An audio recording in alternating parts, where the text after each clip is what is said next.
दौरान क्या संबंध बना सकते हैं, क्या इसके कोई रिस्क होंगे, आपके पीरियड्स परमानेंटली बंद हो सकते हैं, प्रेगनेंसी के चांसेस होते हैं या नहीं, अगर रिलेशन बना रहे हैं तो किन बातों का ध्यान रखना है, और इसके कुछ हिडन सीक्रेट बेनिफिट्स भी होते हैं।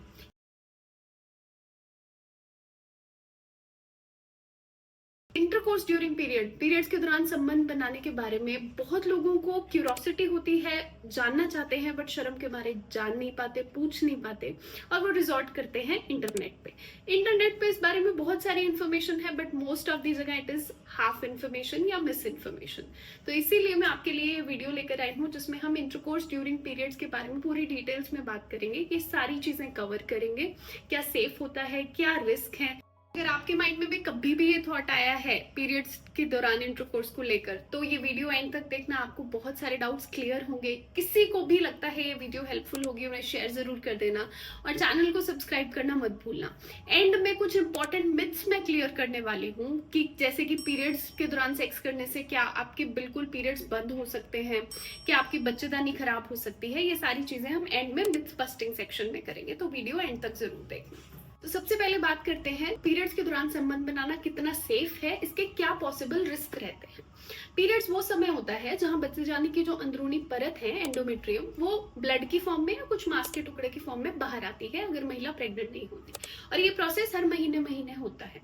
इस टाइम पे संबंध बनाने के कुछ पर्टिकुलर रिस्क रहते हैं बॉडी की कंडीशन को देखते हुए, वो मैं आपको बताती हूँ। सबसे पहला रिस्क है, इस समय पे बच्चेदानी का मुंह थोड़ा खुला होता है ब्लड फ्लो को पास करने के लिए, तो इस समय संबंध बनाने से जो कुछ इन्फेक्शन होते हैं, सेक्सुअली ट्रांसमिटेड डिजीजेस जो होती हैं, उसके संक्रमण का रिस्क थोड़ा ज्यादा हो जाता है, क्योंकि सर्विक्स जो थोड़ा ओपन है, प्रोटेक्टिव मैकेनिज्म कम है, प्लस ब्लड है वहां पे, तो पीएच ऑल्टर हो रखा है, इसलिए इन्फेक्शन के चांसेस ज्यादा हो जाते हैं। तो डिजीजेस जैसे कि HIV, HBsAg, सिफिलिस, जो कि वायरल और कुछ और वायरल डिजीजेस भी जो संबंध बनाने से फैलती हैं, उसके चांसेस ज्यादा हो जाते हैं। दूसरी चीज, इस समय पे हाइजीन का थोड़ा इशू रहता है, बिकॉज कई महिलाएं जिन्हें बहुत ज्यादा ब्लड फ्लो होता है या फिर नॉर्मल फ्लो में भी जब आप इंटरकोर्स करते हैं तो उस समय चीजें थोड़ी मेसी लग सकती हैं, एंड इवन स्टेनिंग का रिस्क रहता है, हाइजीन इश्यूज रहते हैं, तो अगेन ये प्रॉब्लम भी आप फेस कर सकते हैं।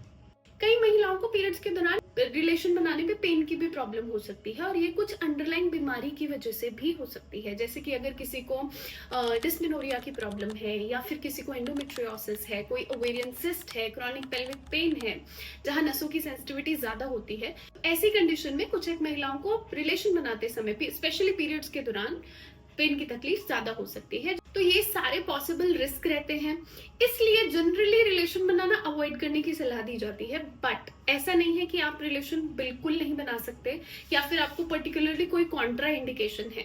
आपको कुछ ध्यान रखना है, कुछ चीजें ध्यान रखनी है पीरियड्स के दौरान रिलेशन बनाते समय। अगर सबसे पहली चीज, दोनों पार्टनर कंफर्टेबल हैं, दोनों पार्टनर का कंसेंट है, if you want to have it, that is the most important thing, तो वो जरूरी है।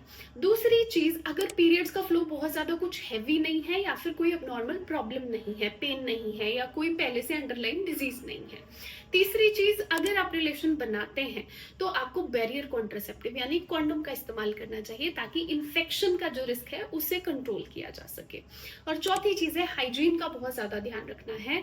रिलेशन बनाने से पहले आपको यूरिन नहीं रोकना, हमेशा यूरिन पास करके आना है। एक्स्ट्रा बेडशीट्स रखनी है ताकि थोड़ा सा मेसीनेस कम हो, और उसके अलावा जब आप रिलेशन बनाए तो अच्छे से वॉश कर ले और अच्छी क्वालिटी के सैनिटरी प्रोडक्ट्स यूज करें, सो दैट अगर फ्लो ज्यादा होता है, कम होता है, तो आपको इन्फेक्शन के चांसेस कम हो और हाइजीन मेंटेन रहे।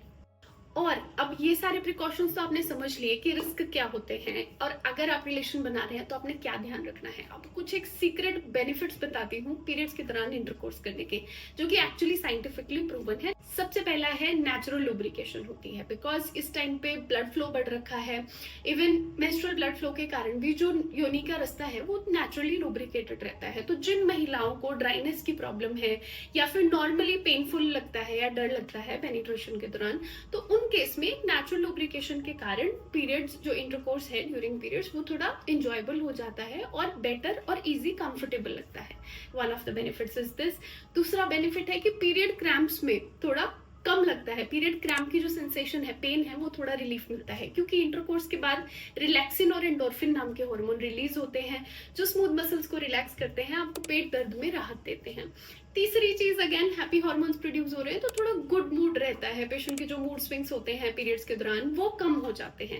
एंड चौथी चीज प्रेगनेंसी का रिस्क, प्रेगनेंसी से जो लोग डरते हैं तो उनके लिए भी यहाँ पे प्रेगनेंसी का रिस्क सिग्निफिकेंटली कम होता है। अब क्या पीरियड्स के दौरान इंटरकोर्स करने से आप प्रेग्नेंट हो सकते हो या फिर इस टाइम प्रेगनेंसी का रिस्क बिल्कुल नहीं होता? कुछ लोग बोलते हैं कि इस टाइम आराम से आप रिलेशन एंजॉय कर सकते हो क्योंकि प्रेगनेंसी होने के चांसेस बिल्कुल नहीं होते हैं।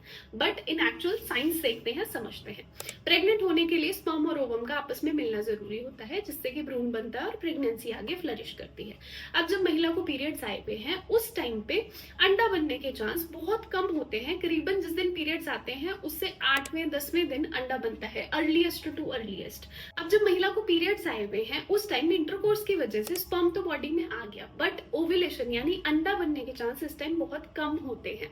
तो इसलिए प्रेगनेंसी के चांसेस काफी कम होते हैं बट जीरो नहीं होते हैं, क्योंकि जिन महिलाओं का शॉर्ट साइकिल है यानी जिन्हें जल्दी जल्दी पीरियड्स आते हैं तो ऐसे केसेस में ओव्यूलेशन जल्दी होता है।